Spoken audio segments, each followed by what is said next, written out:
Bom dia, tudo bem? A mensagem que Deus colocou para mim hoje, ela diz assim: é no arrependimento que percebemos o tamanho da misericórdia de Deus. Senhor, tende misericórdia de nós. Perdoa, Pai, todos os nossos pecados. Livra-nos de todo mal. Nos afasta de tudo aquilo que não vem de Ti. Nós agradecemos, Senhor, por mais esse dia, pelo alimento, pela palavra, pela presença. Aceita, Senhor, essa nossa oração, esse nosso louvor, pois nós Te amamos, bendizemos, adoramos. Somente Tu é o nosso Deus e em Ti confiamos.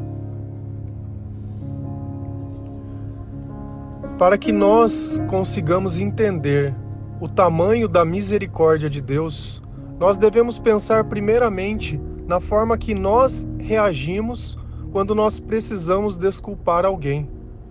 Se alguém fizer algo que te desagrada, algo que você não esperava, qual é a forma que você reage?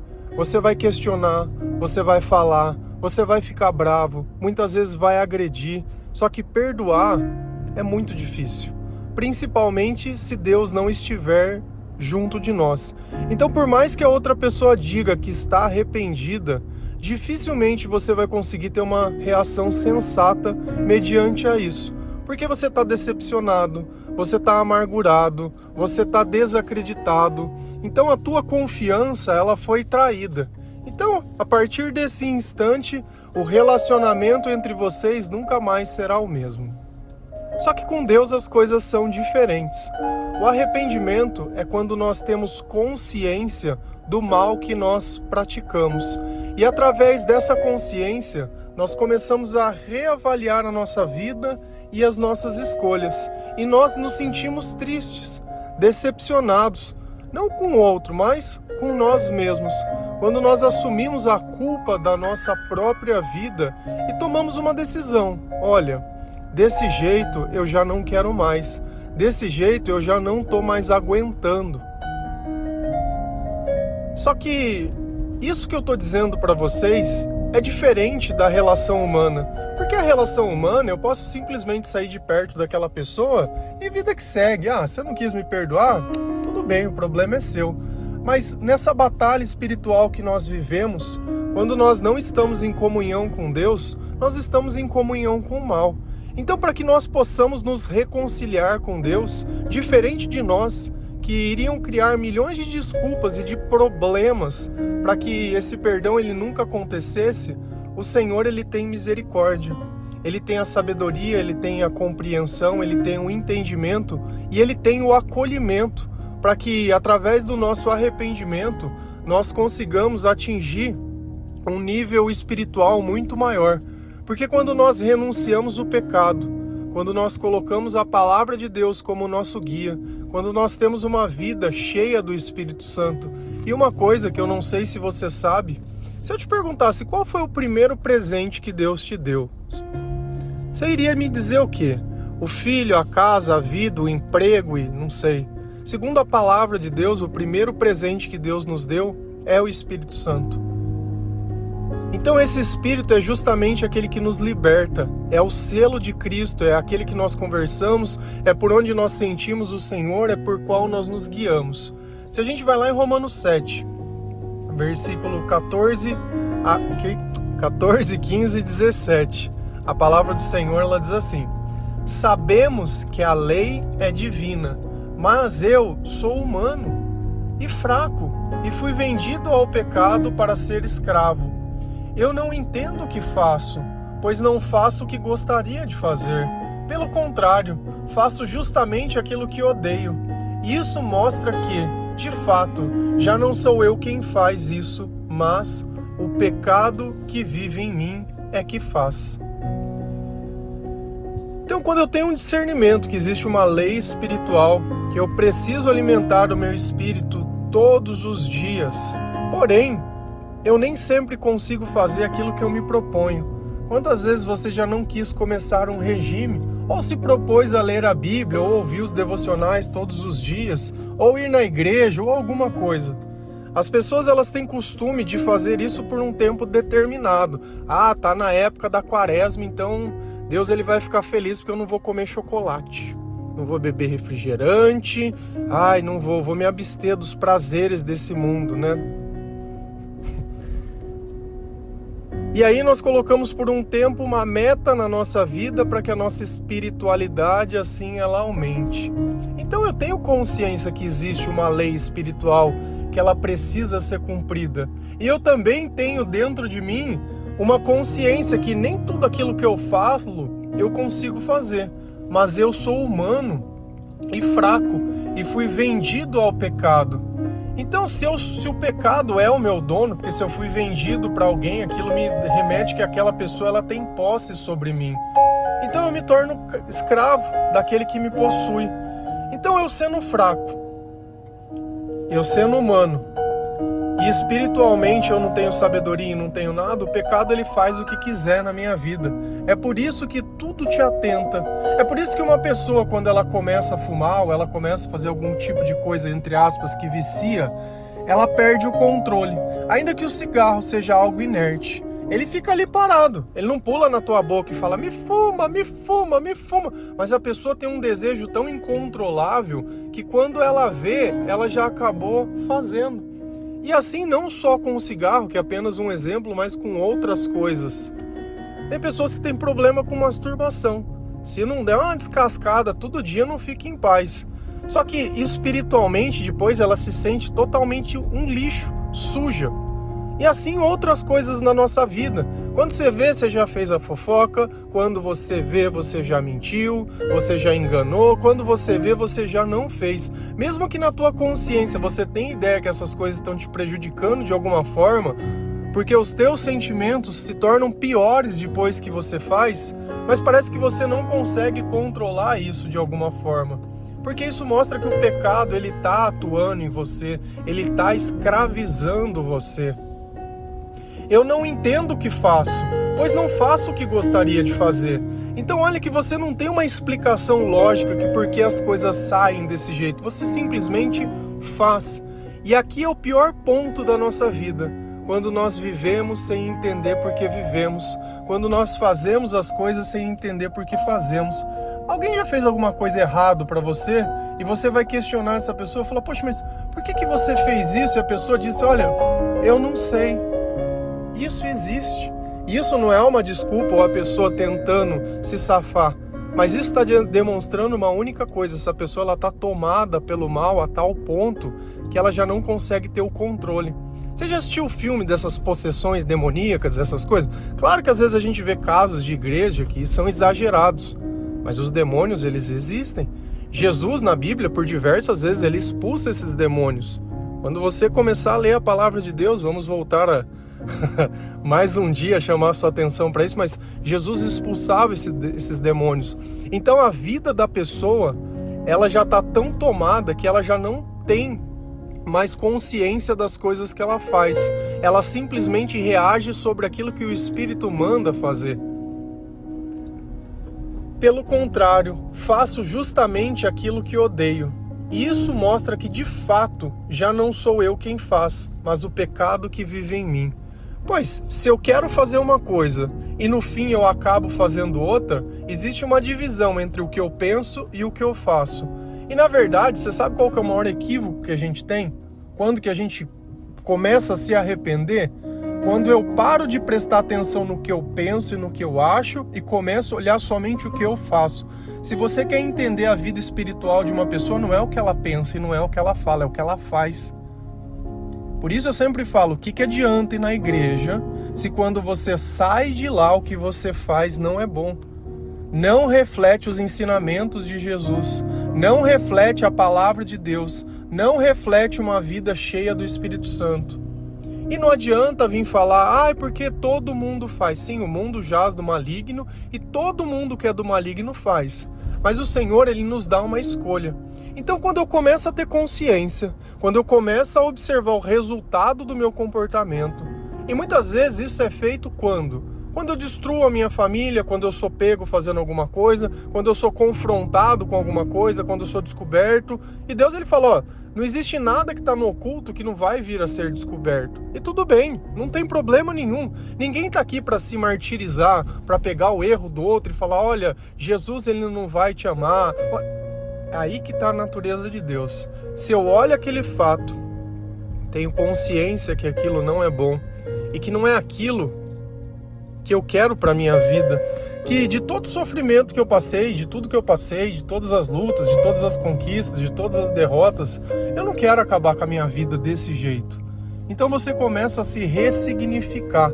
Só que ao invés de você querer voltar lá no princípio e no começo e reatar os laços, sabe, as origens e a humildade, você vai para Jesus, se ajoelha, abaixa sua cabeça e começa a abrir o seu coração para Ele, para que você possa receber o seu primeiro presente, que é o Espírito Santo, que é o perdão pelos nossos pecados. Quando Jesus ele nos perdoa, esse ciclo da lei divina, ela continua ao contrário. Então eu já não sou mais fraco. Por quê? Porque Cristo me faz forte. Eu já não sou mais vendido para o pecado. Por quê? Porque Cristo pagou na cruz o preço por isso. Então eu ganho as características de Deus através de Jesus Cristo. Através do Espírito Santo eu ganho as armas espirituais necessárias para que eu possa começar a vencer essa batalha. Então ao invés de fazer aquilo que eu odeio, eu começo a fazer aquilo que é bom, graças a Deus. E essa batalha espiritual está ocorrendo dentro de todas as pessoas. Todas as pessoas estão passando por isso. E agora você imagina, você que está tentado se converter, que tem buscado estar na presença do Senhor, que tem tentado mudar de vida, se libertar dos vícios, se libertar das drogas, se libertar da dependência emocional, se libertar do teu passado, se libertar seja lá do que for. Já é difícil. Você imagina para uma pessoa que ela não tem Deus, que ela não tem Cristo, que ela não tem a palavra, que ela não tem o direcionamento. Hoje você tem esse devocional que vem te conduzindo e te incentivando a ler a palavra de Deus, a mudar de vida, a reconhecer os teus erros, a não culpar as pessoas, a tentar ajudar, a fazer o bem, a colocar Deus acima de todas as coisas, a perceber o teu comportamento e o resultado dele e tentar ser melhor através de Jesus Cristo, através do arrependimento. Você imagina na minha época que eu comecei a me converter sem direcionamento, porque a igreja por si só ela não é direcionamento. Você pode estar se perguntando como não? Direcionamento é a palavra, porque às vezes aquilo que eu preciso não está sendo pregado naquele dia na igreja, porque hoje é o dia de falar sobre ressurreição. É Natal, vamos falar de Natal. Porque agora tem uma agenda. E às vezes a tua vida não está alinhada a essa agenda, mas a palavra de Deus está ali com tudo que você precisa. E eu fui seguindo a palavra, às vezes encontrava o que precisava, às vezes não encontrava, às vezes encontrava depois, às vezes eu entendia que aquilo que eu encontrei antes fez sentido lá na frente. Só que hoje eu consigo colocar essa vivência, colocar esse sofrimento e tudo aquilo que eu passei, e os erros e tudo, e não quer dizer que eu não erre, mas eu erro. É normal, eu erro, eu preciso de Deus. Quando Deus está longe de mim, minha vida é só erro. Então eu preciso de Deus perto, eu preciso do Emmanuel, Deus conosco, eu preciso e você também precisa. Então o dia que a gente pensar que nós não precisamos mais de Deus, nós estamos espiritualmente mortos. Porque é isso que Lúcifer pensava, que ele não precisava de Deus. Ele estava ali fazendo, não era Deus. Nós sempre vamos precisar de Deus, se nós quisermos vencer essa batalha. Se a gente continua lá em Romanos 7, versículo 21, 24 e 25, a palavra ela diz assim: assim, eu sei que o que acontece comigo é isto. Quando quero fazer o que é bom, só consigo fazer o que é mal. Como sou infeliz! Quem me livrará deste corpo que me leva para a morte? Que Deus seja louvado. Pois Ele fará isso por meio do nosso Senhor Jesus Cristo. Portanto, esta é a minha situação. No meu pensamento, eu sirvo a lei de Deus, mas na prática, sirvo a lei do pecado. Olha como a passagem termina exatamente como eu disse. No meu pensamento, eu frequento a igreja, mas na prática, eu sou um servo do diabo. Não ajudo a evangelizar, não ajudo a pregar a palavra, não leio a palavra de Deus, não escuto louvor, não faço nada. Sou apenas uma pessoa que se rotula crente, evangélico, que não sei. E o arrependimento? E Cristo? Nós falamos sobre ser cristão. Às vezes as pessoas, elas ficam, mas onde você congrega? Ou que igreja você frequenta? Eu não frequento igreja nenhuma. A minha igreja é a minha vida. O meu templo é o meu corpo. O meu culto é a palavra de Deus. E o meu louvor é o louvor que está aí. Todos os dias tocando. Praticamente incessante o tempo inteiro. O tempo inteiro. O tempo inteiro. Por que o jejum ele é importante? Para algumas pessoas e para outras talvez não seja necessário. Não que ele não seja importante. Porque enquanto você está jejuando, você está pensando em Deus. Então é a primeira vez que na sua vida você tirou 12 horas do seu dia para pensar em Deus. Isso é o jejum. Pensar em Deus. Arrependimento. No Antigo Testamento as pessoas jejuavam porque eles estavam arrependidos. Então aquele tempo era um tempo de pensar em Deus. De colocar roupas de saco, de pano grosseiro, de jogar terra na cabeça. Era a forma que eles se arrependiam. Só que se você tem uma vida cheia do Espírito Santo, você acorda já lendo a palavra, ouvindo louvor, ouvindo devocional, durante o dia você encontra as pessoas e conversa com elas sobre Cristo, usa as suas redes sociais para difundir uma mensagem diferente das outras pessoas e não para ficar pregando você mesmo, não para ficar se ostentando e nem nada. Aí já não tem mais necessidade, porque você já está tendo. Até Jesus dizia, olha, se o noivo estiver na festa, qual é o sentido dessas pessoas jejuarem? O noivo está com vocês. Nós temos que fazer o jejum quando nós sentimos que Deus não está conosco. Quando o meu comportamento ele demonstra o contrário.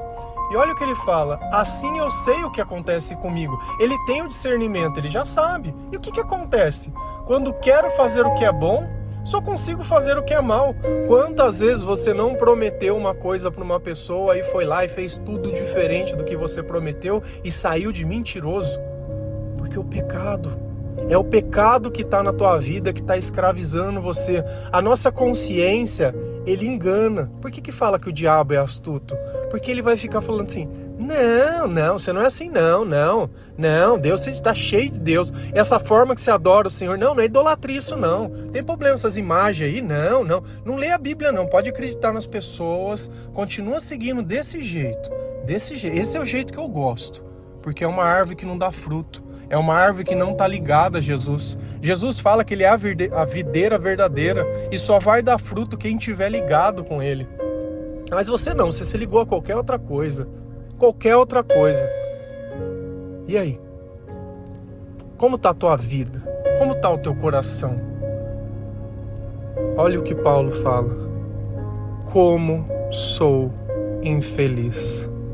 Enquanto essa lei estiver atuando desse jeito, você estiver imaginando que você está fazendo algo bom, mas no final só faz o mal, é egoísta, é uma pessoa que mente, uma pessoa interesseira, pessoa que só busca os seus próprios interesses, uma pessoa que não tem gratidão, ingrata, uma pessoa que não ajuda em nada, muito pelo contrário, só atrapalha, só causa discórdia, só cria prejuízo, só cria briga, só cria intriga. Ah, mas tá com as bolinhas na mão ali, é de Deus, porque eu rezo 10 vezes por dia.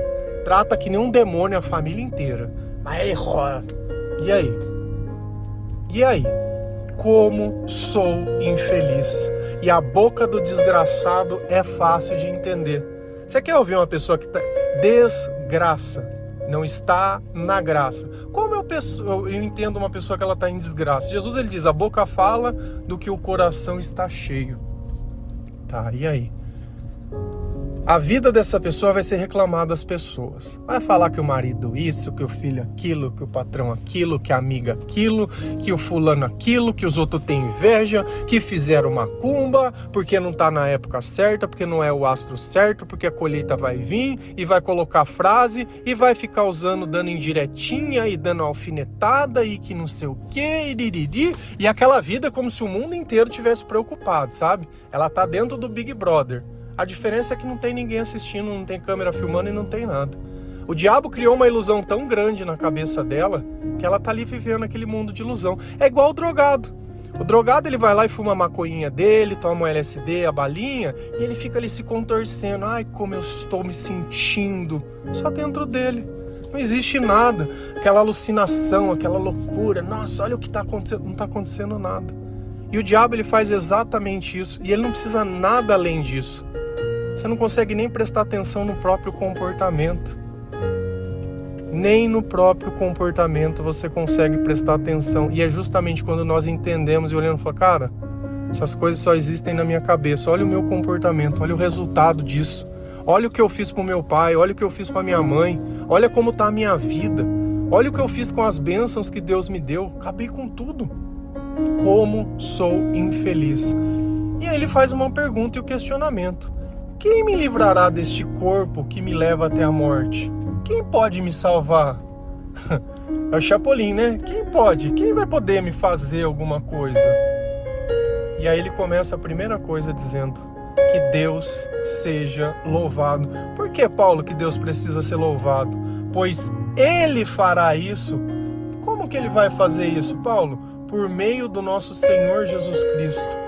Então é quando nós cremos no nome de Jesus, quando nós entregamos a nossa vida para Jesus Cristo, que nós quebramos essa lei do pecado. Que aí no meu pensamento eu quero fazer o bem, no meu comportamento eu vou fazer o bem. Que eu vou ter a consciência de todo o mal que eu fiz e vou sentir uma tristeza tão grande, um arrependimento tão grande, que somente Jesus vai poder tirar isso de dentro de mim. Porque eu noto que todo o meu tempo que eu tinha, eu gastei perseguindo pessoas, destruindo vida. Eu acabei com a vida daqueles que mais me amaram, daqueles que me ajudaram, daqueles que me apoiaram. Eu acabei com a vida deles. Eu acabei. É como uma pessoa que ela é pega e vai presa e ela tá ali, anos passando, se arrependendo das coisas que fez. Talvez, porque sai de lá e faz de novo, sai de lá e faz de novo, e não consegue nem perceber que ele preso lá dentro, ele aprisionou a família inteira, porque é uma vergonha uma pessoa precisar ser desonesta para dizer que sobreviveu. E quantos aqui fora, humildes, não pega o pouco que tem e multiplica e cria vários filhos? A questão não é se tem muito e se tem pouco, mas é se tem paz. Porque a vida aqui é só uma passagem, é só um momento. E nós sabemos que Jesus é o único que pode mudar esse ciclo de querer fazer e não conseguir fazer. Portanto, esta é a minha situação.